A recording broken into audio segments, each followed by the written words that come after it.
Ladies and gentlemen, the 20th of January was a very exciting day this year because it is when Barack Obama finally took office in Washington.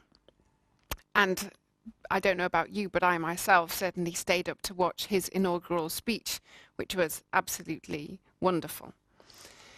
He is, of course, following in the steps of President George Bush, who will probably go down in history as being the worst American president ever. There are lots of reasons for that title, which I think he has already gained himself, but I'd like to focus on one of the reasons why I think he's the worst American president ever. And this is the disgraceful way in which he and his administration dealt with the national disaster which took place in New Orleans, Louisiana, 3 or 4 years ago. I'm sure you'll remember the very shocking images on television. What looked like third world conditions, victims dying unnecessarily because of a lack of medical care and water, something which was unthinkable, we thought, in the United States. And still today, huge areas of New Orleans still need to be rebuilt. The Bush administration argued at the time that it couldn't possibly have known that the national disaster, the flooding, would have been as bad as it was. But I would refute this because experts carried out a simulation before the flood in New Orleans to see what might happen if there was a serious flood. And they chose New Orleans as the possible target to do the simulation, and they did that because they knew that New Orleans was a very vulnerable city. It's very vulnerable because it's already 6 to 10 feet below sea level. It is surrounded by water on all sides, with the Mississippi River on one side and the lake on the other. Now, because the city is already below sea level, it's protected by a series of flood barriers, or levees as they're called. Now, these flood barriers are 350 miles long and they surround the city. But the problem was that these levees, or flood barriers, were built a long time ago in 1965, and they were only built to resist a Category 3 storm. Storms are categorized between 1 and 4, 4 being the worst kind of storm. Everybody knew that the levees were weak, that they couldn't resist the worst kind of storm, and successive federal governments have known that and have failed to address the problem.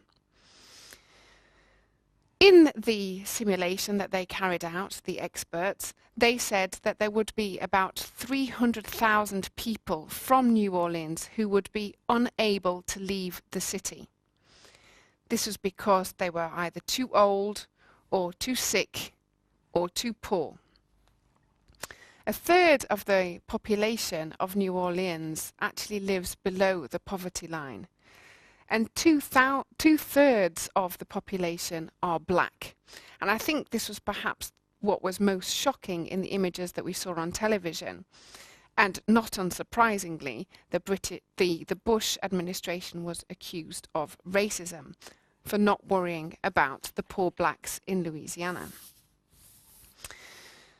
Given that this simulation had taken place, the experts then got in touch with FEMA, which is the Federal Emergency Management Agency, FEMA, FEMA. And they told them, given that 300,000 people will not be able to leave the city, you have to make sure that you prepare refugee camps and tents. But none of this was done by the federal agency. In fact, it's this federal agency which perhaps most severely failed the people of New Orleans. Despite being given lots of warning and despite having lots of time to prepare for a possible disaster, they did nothing. And the mess which ensued showed a scale of incompetence and ineptitude right through that organization. They failed to do the basic things which is necessary in in a natural disaster.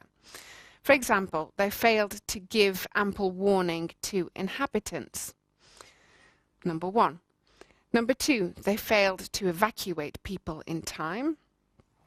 Number three, they failed to rescue survivors.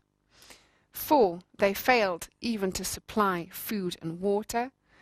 And 5, they weren't able to restore peace and order.